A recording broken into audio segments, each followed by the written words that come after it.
Hero మా మల్లిగాడైతే చాలా ఆనందంగా ఉన్నాడు. అసలు మ్యాటర్ ఏంటంటే ఈ రోజు మా బీటెక్ లైఫ్ లో last year last semester last exam కదా ఏం చదువుతాంలే అని నైట్ అంతా పడుకొని మార్నింగ్ లేచి నీట్ గా రెడీ అయ్యి ఎగ్జామ్ కి వెళ్తుంటే మా ఇంటి ముందు ఉండే పుట్టాడు, అన్న నాకు ఈరోజు ఫంక్షన్ చేస్తున్నారు.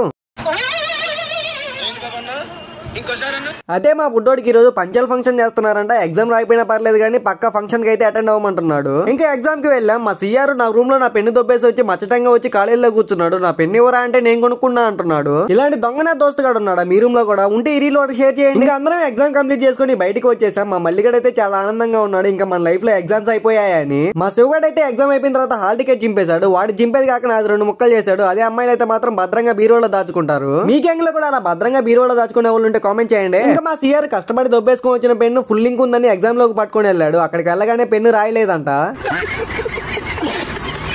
మా కిట్టుగాడు ఆటగాడు ఇద్దరైతే గొడవ పడుతున్నారు. ఎగ్జామ్ లో నీకంటే నేనే ఎక్కువ పేపర్లు రాశానని. సరిపోయారు ఇద్దరును.